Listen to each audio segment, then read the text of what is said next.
Ayan na po, gumawa po ako ngayon ng caramel para sa leche flan ko. Bali, 1/2 cup sugar, 2 tablespoon water lang po yan.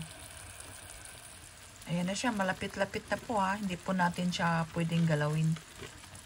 Ayan, nag-brown na po siya ng konti. Ayan. Ayan po, nag-caramelize na. Naamoy ko na ang... Ayan, kaya galaw-galaw lang ito. Kaya pwede na ito. Ayan, pwede na. Ayan po, ilagay na natin. Ganito lang.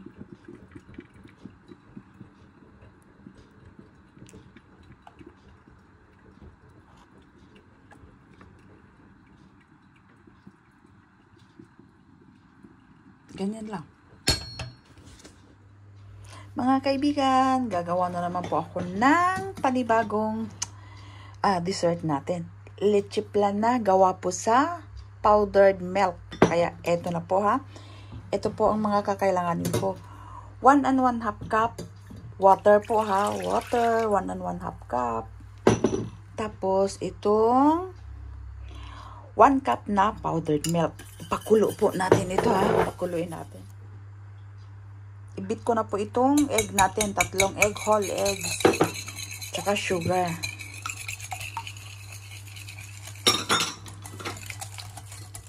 Ayan. Ihalo ko na po itong ano natin ha. Yung tubig natin at tsaka yung powdered milk. Ito lang po ang ingredients ng leche flan ko. Simple.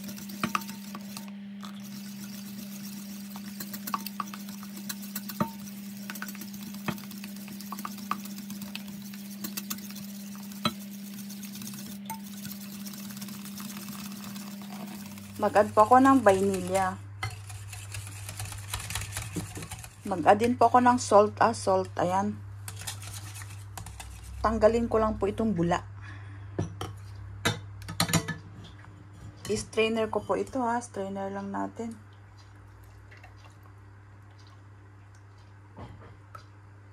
Ayan. Okay.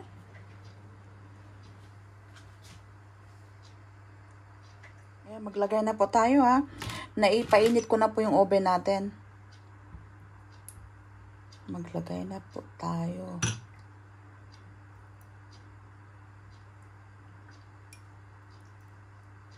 Napakasimpleng leche flan lang po ito, mga kaibigan.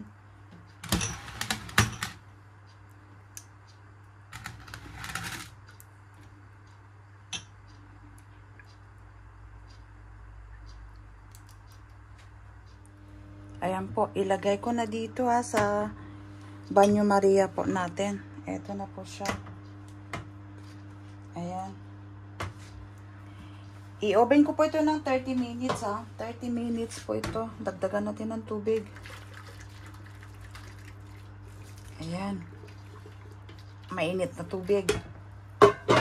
Oven ko po ng 30 minutes ng 160. Up and down. Ayan, patayin ko na po ito ha. Ayan, i-off ko na. Ayan na siya, luto na po siya. Ayan, palamigin ko lang po ito ha. Ayan siya oh. Ayan, palamigin ko lang ito kasi mainit na mainit. Ayan oh. Ayan, palamigin lang po natin. Ayan po, magtikim na po tayo ha. Ito na, naluto na po yung leche flan sa powdered milk. Ayan, 3 ingredients lang ito. Ayan.